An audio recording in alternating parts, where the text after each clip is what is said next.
கர்த்தருடைய பரிசுத்தமான நாமம் மகிமைப்படுவதாக. ஆசீர்வாதமான காலவேளையிலே கர்த்தருடைய வார்த்தையினால் உங்களை சந்திக்க தேவன் கொடுத்த கிருபைகளுக்காக கர்த்தரை துதிக்கிறேன். இந்த நாளில் காலை தியானத்திற்கான வேதவசனம் 1 நாளாகமம் 17ஆம் அதிகாரம் அதனுடைய 1வது வசனம். தாவீது தன் வீட்டில் வாசமாயிருக்கும்போது அவன் தீர்க்கதரிசியாகிய நாத்தானை நோக்கி, பாரும், நான் கேதுரு மர வீட்டில் வாசம் பண்ணுகிறேன், கர்த்தருடைய பெட்டியோ திரையின் கீழ் இருக்கிறது என்றான்.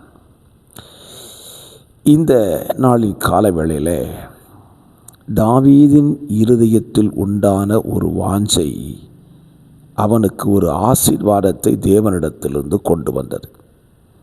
என்ன வாஞ்சை?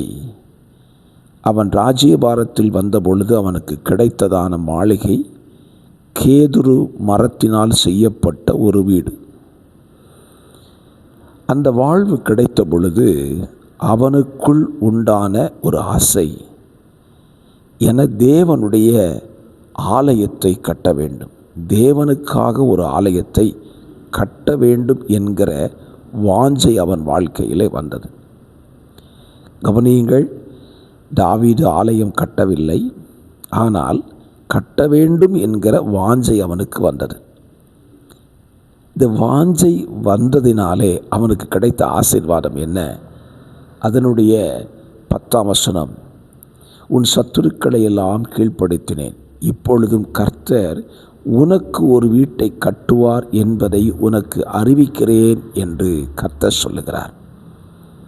தாவீது கர்த்தருக்காக ஒரு ஆலயம் கட்டணும்னு சொல்லி வாஞ்சித்ததே அவனுக்கு கர்த்தர் ஒரு வீட்டை கட்டி கொடுத்தாராம், கட்டுவேன் என்று சொன்னாராம். அப்படியானால் வாஞ்சித்ததினாலேயே ஒரு வீடு கிடைக்குமானால் அதை செய்து முடித்தால் எத்தனை பெரிய ஆசீர்வாதம். இந்த காலவெளியில் உங்களுக்கு வாழ்க்கையில் கர்த்தருக்கென்று எதையாவது செய்யணும்னு சொல்லி நீங்கள் முதலாவது வாஞ்சியுங்கள். வாஞ்சியை பார்த்து கர்த்தர் உங்களுக்கு ஒரு நன்மை செய்வார். வாஞ்சிக்கிறது கடமைக்காக அல்ல, உண்மையாய் வாஞ்சியுங்கள், உண்மையாய் கர்த்தருக்காக எதையாவது செய்யுங்கள். அப்பொழுது கர்த்தர் உங்களுக்கான நன்மைகளை நிச்சயம் செய்வார். விசுவாசிக்கிறீங்களா? இன்றைக்கி நல்ல முடிவெடுத்து செய்யுங்கள். பரிசுத்த பிதாவே, எதையாவது உங்கள் நாம மகிமைக்கென்று இன்று நாங்கள் செய்ய எங்களுக்கு கிருபை தாரும். இயேசுவின் நாமத்தில் ஜெபிக்கிறேன் நல்ல பிதாவே, ஆமென்.